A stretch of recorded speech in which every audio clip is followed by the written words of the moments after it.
আসসালামু আলাইকুম ওয়া রাহমাতুল্লাহ।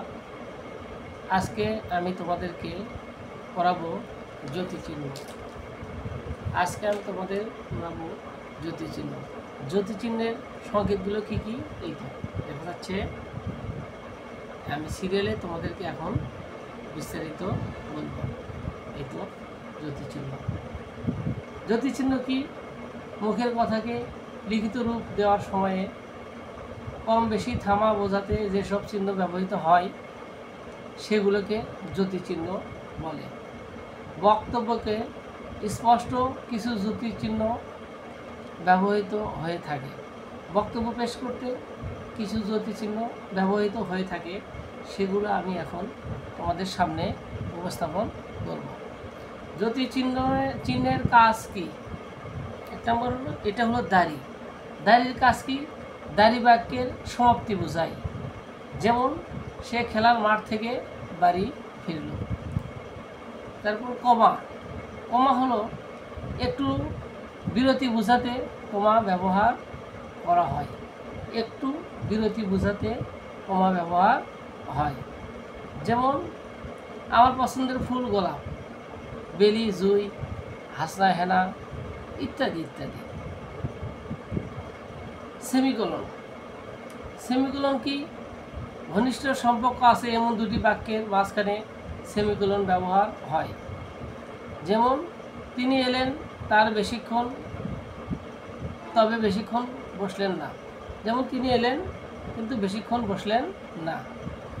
এবার দেখো প্রশ্নবোধক চিহ্ন। সাধারণ কিছু জিজ্ঞাসা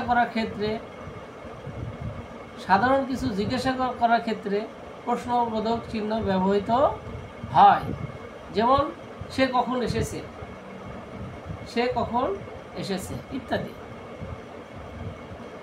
বিস্ময় চিহ্ন।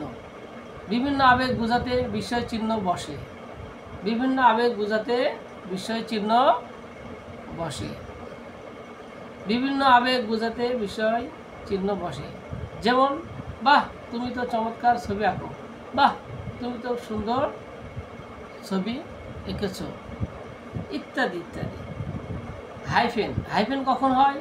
দুটি শব্দকে এক করতে অনেক সময় হাইফেন ব্যবহার করা হয়। অর্থাৎ দুটি শব্দ এক করতে হাইফেন ব্যবহার করা হয়। যেমন ভালো মন্দ নিশ্চয় মানুষের জীবন, ভালো মন্দ নিয়েই মানুষের জীবন।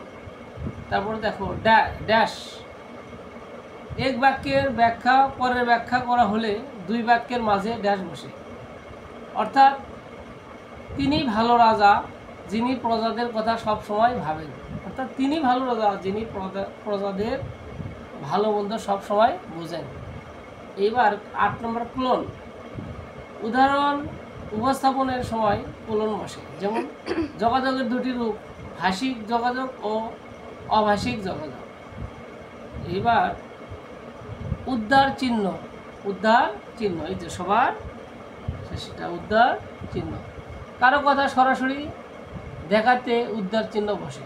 অর্থাৎ কারো কথা সরাসরি দেখাতে উদ্ধার চিহ্ন বসে। যেমন শিক্ষক বললেন, তোমরা বড় হয়ে সিরাজউদ্দৌলা সম্পর্কে অনেক কিছু জানতে পারবে।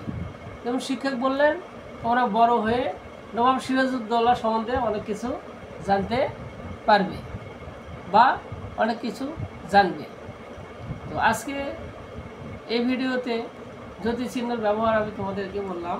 তোমরা সকলে এই চিহ্নগুলো সুন্দরভাবে দেখবে, খাতায় লিখবে এবং আমার বক্তব্যগুলি শুনবে। আল্লাহ হাফিজ।